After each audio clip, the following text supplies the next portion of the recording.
Olá, bem-vindo ao canal Eduardo Ribeiro Professor. Neste canal nós sempre abordamos temas ligados à inteligência emocional, influência sem autoridade e negociação.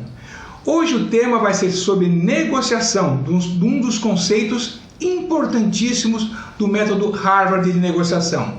Antes que eu fale sobre esse conceito, por que você não aproveita e já aciona o sininho e se inscreve no canal? Vamos então, o primeiro conceito fundamental do método Harvard de negociação, que é um acrônimo em inglês chamado BATNA, Best Alternative to Negotiate Agreement, ou seja, a melhor alternativa que eu tenho para negociar a um acordo. Eu aportuguesei o BATNA para Masa, melhor alternativa sem um acordo, ou seja, se eu não tiver um acordo melhor, o que eu já tenho. Então, uma das primeiras coisas que eu quero falar para vocês é: nunca vá para uma negociação sem ter uma alternativa, sem ter um Masa. Eu sempre gosto de trazer exemplos para explicar os conceitos. Então vamos ao exemplo. Vou criar primeiro um cenário, depois criar uma história para que você possa entender o que é o Masa. Tanto um exemplo comercial como um exemplo de uma negociação de salário. Vamos então ao primeiro exemplo. Em São Paulo existe uma área próxima à Praça Princesa Isabel, junto à Rua Barão de Limeira, onde existe uma série de concessionários, uma série de lojas que trabalham com compra e venda de carros. Um dos negócios dessas lojas é comprar o seu carro de maneira rápida. Você encosta o carro lá e você vende o carro na hora. Claro que esse jeito rápido de comprar o carro, você encostou e eles te pagam, existe um custo, um deságio. Por exemplo, se o seu carro vale na tabela FIPE 20 mil reais, provavelmente eles te oferecerão 15, 16 mil reais pelo seu carro. Porque eles sabem que se você está encostando ali, você provavelmente precisa do dinheiro de uma forma rápida. E eles se aproveitam disso. Então vamos ao cenário. Imagina o seguinte, que uma pessoa tem uma dívida com um banco de 15 mil reais e essa dívida é para ser paga, deve ser pago o prazo máximo de pagamento daqui a 10 dias. Se não for pago no 10º dia, correrá muitos juros e uma multa alta. A pessoa não tem dinheiro para pagar esta dívida com o banco, mas ela tem um bem, ela tem um carro, que pela tabela FIPE está valendo 20 mil reais.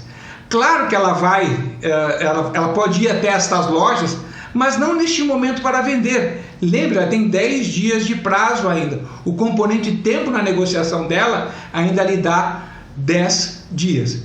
Então, só que como especulação, ela vai até essas lojas e percebe que o que oferecem a ela são 16 mil reais no carro. Ou seja, se hoje fosse o último dia de pagamento da dívida para o banco, ela talvez tivesse que vender o seu carro de maneira emergencial, perdendo aí 3, 4 mil reais em relação à tabela FIPE. Então ela já sabe que numa emergência, ao não acordo melhor de venda deste carro, ela já tem os 15 mil. Para pagar a dívida ainda sobra os 16 mil, os mil reais, que é a diferença entre os 15 e os 16.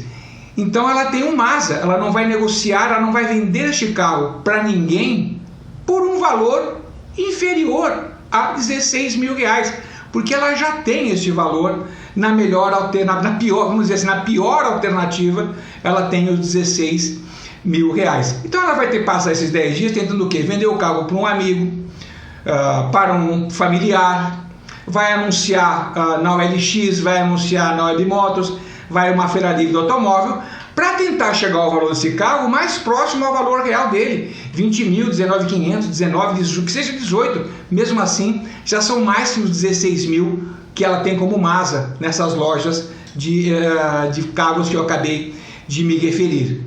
Então, se ele não tiver nada, ele já tem aquilo. Então, o Masa dele é 16 mil. Claro, que a cada proposta que ele recebe, se ele receber uma proposta de alguém por 17, o Masa dele passa a ser 17 mil.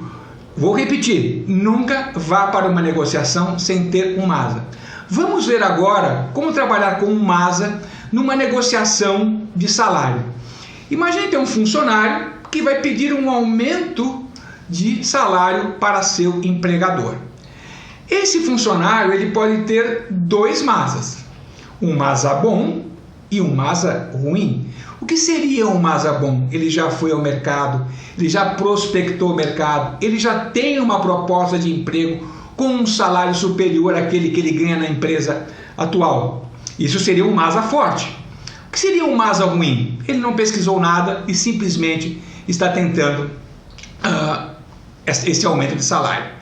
Por outro lado, o empregador também tem os seus MASAs, que pode ser um MASA forte ou um MASA ruim. O que seria um MASA forte do empregador? Ele já tem alguém treinado para a área. Ele já percebeu uma certa movimentação desse funcionário e já foi ao mercado buscar uma pessoa para substituir. E a perda desse funcionário é importante, mas não tão importante, porque ele tem pessoas preparadas para o local. Então o MASA desse empregador é forte. O que seria um MASA fraco do empregador? Imagine que esse funcionário ele atua numa área muito específica da empresa, não tem ninguém treinado para assumir a área dele e vários procedimentos da empresa estão na mão desse funcionário. Ou seja, a perda desse funcionário daria muitas complicações, pelo menos num primeiro momento, para a empresa.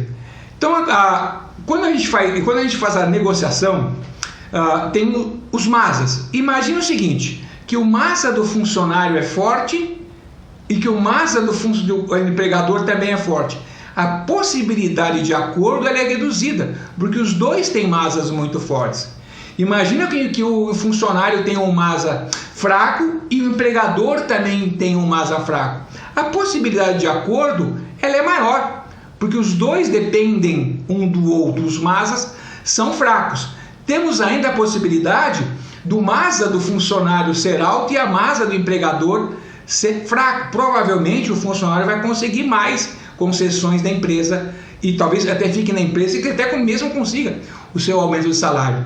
E também temos o MASA do funcionário ser fraco e a MASA da empresa ser forte. Provavelmente esse funcionário não vai conseguir muitas concessões e provavelmente ficará na empresa pelo salário atual. Eu vou repetir mais uma vez. Nunca vá para uma negociação sem ter um MASA. Porque se você for para uma negociação sem MASA, você está indo fraco e sem uma boa argumentação para conseguir aquilo que você quer. Espero que vocês tenham entendido o que é esse conceito de melhor alternativa sem um acordo ou sem um acordo melhor do que aquele que eu já tenho, que é, como eu disse, um aportuguesamento do BATNA, e que vocês lembrem-se sempre disso. Preparem-se, planejem e nunca vão para uma negociação sem ter um MASA. Espero vocês nos nossos próximos vídeos. E se você ainda não se inscreveu no canal, aproveita, se inscreve agora e acione o sininho. Vejo você daqui a alguns dias. Todas as quintas-feiras, 11 horas, um novo vídeo. Muito obrigado!